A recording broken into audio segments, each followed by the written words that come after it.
पूरी दुनिया देख रही है कि ये जो युद्ध चल रहा है दो देशों के बीच, बल्कि दो देश क्या कहें, 2 दशक के का से थोड़ा और ज़्यादा अधिक कहें, 1991 में एक ही भाग से बटे हुए दोनों देश, सोवियत संघ के हिस्सा था यूक्रेन भी और रूस भी। किस तरह का पाशविक कृति, किस तरह से का पैशाचिक कृत्य वहाँ पर हो रहा है। 2 राष्ट्राध्यक्षों की गलतियाँ कहें या मानव मन की गुत्थियाँ कहें, जब मनुष्य अपनी वृत्तियों को पैशाचिक बना लेता है, जब उसकी वृत्तियाँ अपने सिवा सबको गैर समझने लगती है, जब वो अपने डिफाइलमेंट्स को, अपनी अनुदारता को, अपने मन की मलिनता को मार नहीं पाता है, तो उसके लिए दूसरों का मरण, दूसरों की तड़प, दूसरों के साथ अत्याचार बहुत आम बात होती है। बल्कि जब पैशाचिक प्रवृत्तियाँ यानी डिफाइलमेंट्स बहुत ज़्यादा बढ़ जाता है तो दूसरों की पीड़ा हमें आनंद देने लगती है। ये जो अनुदारता है, ये जो मलिनता है, इसी को मार करके, इसी को ख़त्म करके, इसी को जीत करके कोई सचमुच में सिकंदर बनता है, कोई सचमुच में विजेता बनता है। इसके सिवा जो भी विजेता है इस भौतिक जगत का, वो 2 कौड़ी का है, क्योंकि उसे जीवन में न कोई आनंद आने वाला है, न कोई उपलब्धि का एहसास होने वाला है। बहुत सुंदर कविता राष्ट्रकवि दिनकर ने लिखी थी इन्हीं पैशाचिक प्रवृत्तियों के बारे में। अनगढ़ पत्थर से लड़ो या लड़ो किटकिटाकर नखों से, दांतों से, या लड़ो रिच्छ के रोम गुच्छ पुरित वज्राकृत हाथों से, या चढ़ विमान पर गर्म मुट्ठियों से गोलों की वृष्टि करो। ये तो साधन के भेद, किंतु भावों में भेद नया क्या है। झड़ गई पूछ रोमांत झड़े, पुस्ताका झड़ना बाकी है। बाहर बाहर मन संवर चुका, बाहर बाहर तन संवर चुका, मन अभी संवरना बाकी है। जब तक मन नहीं संवरेगा, क्या कभी किसी का संवरा हुआ मन कभी किसी के पीड़ा देने के बारे में सोच सकता है?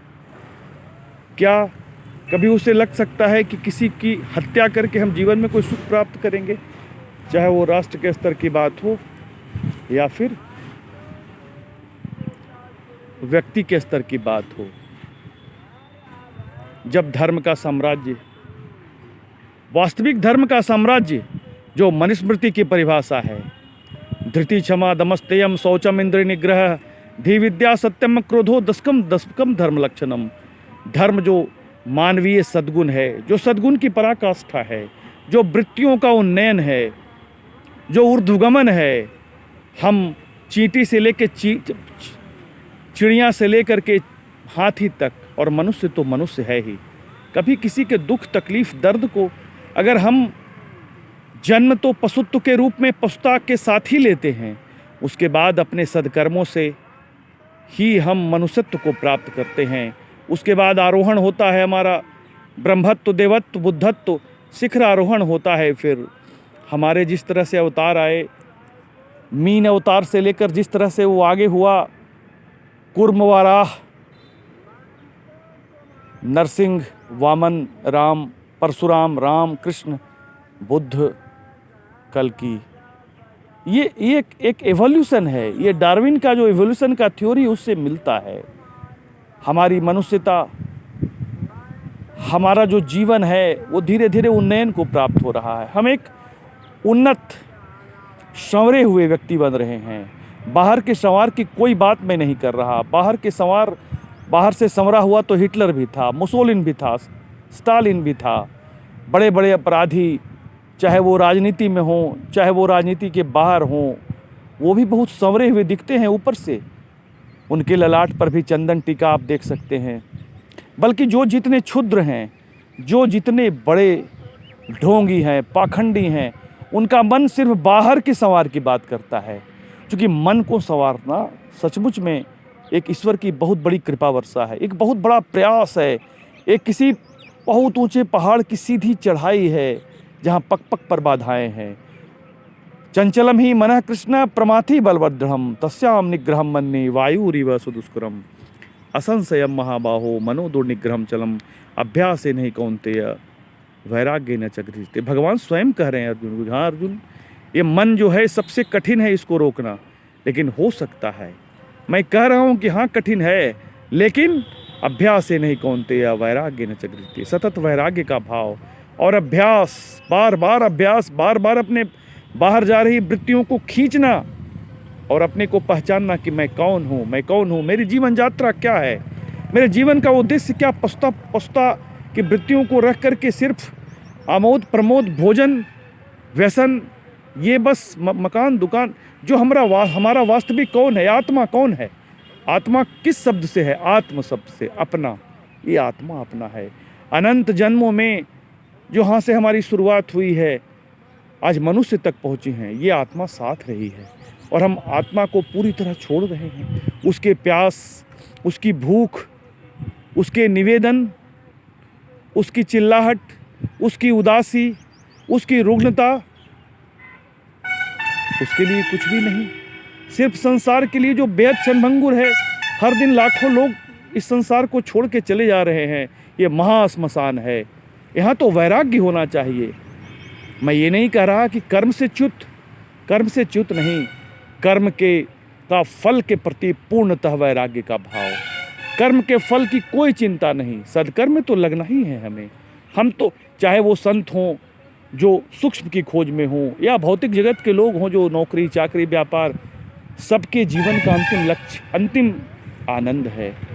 लेकिन उस आनंद और इस भौतिक जगत के इस क्षुद्र, इस सतही, इस छिछले सुख में अगर हम अपने मन को डुबो कर रखेंगे तो जन्म जन्मांतर हम व्यर्थ कर देंगे अपना। क्या हम इसके लिए आए हैं? क्या सर्वश्रेष्ठ हम इसके लिए हैं कि हम इस तरह का जीवन जीकर इस संसार से विदा हो जाएं? और एक बार नहीं, किसी न किसी जन्म में अपने मन की वृत्तियों को संवारना होगा, उसको उन्नयन करना होगा। तो मेरे पास ये मौका है, इसी जन्म में क्यों ना हो हम 10 कदम बढ़ें। मान लिया हमें एवरेस्ट पे जाना है, हम कहीं से कदम रखेंगे, शुरुआत करेंगे। और निर्मल मन सबसे बड़ा है। निर्मल मन जन सो मोहि पावा, मोहि कपट छल छिद्र न भावा। उस परमात्मा की एक ही, उस परम ब्रह्म की एक ही डिमांड है। अगर उसका कोई मांग है तो, मैं सामान्य अर्थ में, वो भाषा मेरी उस तरह से मैं कह रहा हूँ, अब उनकी मांग क्या हो सकती है। लेकिन हम उनके साथ जुड़ने को अगर प्रयासरत हैं तो जब तक मन निर्मल नहीं होगा, बाहरी किसी भी कर्म से, मंदिरों में घंटों खड़े रह करके उस विग्रह का दर्शन सिर्फ कर लेने से, बिना भाव और अश्रुपूर्ण निवेदन से, पूरी तरह से भावोन्माद में, तभी हो सकता है भक्ति के मार्ग पर कुछ मिले। या नहीं तो साधना, नहीं तो ध्यान, नहीं तो योग, और दूसरा कोई मार्ग नहीं है। आप दुनिया का सर्वश्रेष्ठ ग्रंथ, जिसका एक शब्द कोई काटने की हिम्मत कर नहीं सका और न कर सकेगा अनंत काल तक, भगवत गीता, जो स्वयं भगवान के द्वारा गेय है। गीता सुगीता कर कर्तव्या किमन शास्त्र विस्तर है, या स्वयं पद्मनाभे सुमुख पद्माभिनिसृते। स्वयं पद्मनाभ विष्णु के स्वरूप से निकली हुई वाणी है। वो द्वापर में है, वो मनुष्य रूप में है, मनुष्य की लीलाएं हैं और 16 कलाओं के सर्वोच्च निष्णात व्यक्तित्व हैं। इसीलिए कुछ बातों में विक्षेप होता है मन में, लेकिन वो उनकी लीलाएं हैं। क्योंकि सारी लीलाएं उन्हें ही करनी है, सारा समुच्चय करना है, वो किसी एक विभाग के नहीं। जैसे मुख्यमंत्री और प्रधानमंत्री को सारे विभागों की जिम्मेवारी होती है, भगवान कृष्ण को मनुष्य की सारी लीलाओं की जिम्मेवारी थी। उसके बाद तो फिर गौतम बुद्ध आ गए, बुद्धत्व को प्राप्त हुए, वो चेतना बुद्धत्व की ओर चली गई। यहाँ तक कृष्ण तक उस चेतना को 16 कलाओं में निष्णात होना था। इसलिए सब कुछ किया, श्रृंगार का रस पी लिया, जीवन का रस पी लिया, उन्होंने सब कुछ किया। युद्ध के मैदान में अपने भक्त के लिए अपना वचन भी तोड़ा। वो सब लीलाएं करनी थी। लेकिन कृष्ण तत्व को जानो, सिर्फ जसोदा और देवकी के पुत्र कृष्ण को नहीं, उस परम कृष्ण को जानो, उस परम आत्मा को जानो, उस परम ब्रह्म को जानो, जो सशरीर द्वापर में आया था, जो सशरीर अयोध्या में आया था। ये उस राम तत्व को पकड़ो जो जोगियों के हृदय में है, वो सूक्ष्म तत्व, परम तत्व जो जोगियों के हृदय में है, जिससे हर क्षण हर पल आनंद आता है।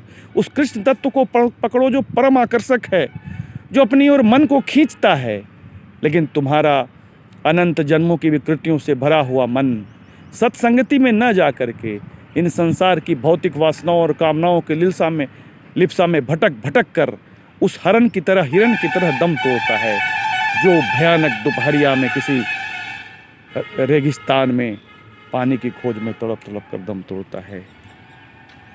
इसीलिए जीवन को संवारना होगा, जीवन को सुधारना होगा, मृत्यु का उन्नयन करना होगा, एकमात्र उद्देश्य। हरि ओम, जय हरे कृष्ण।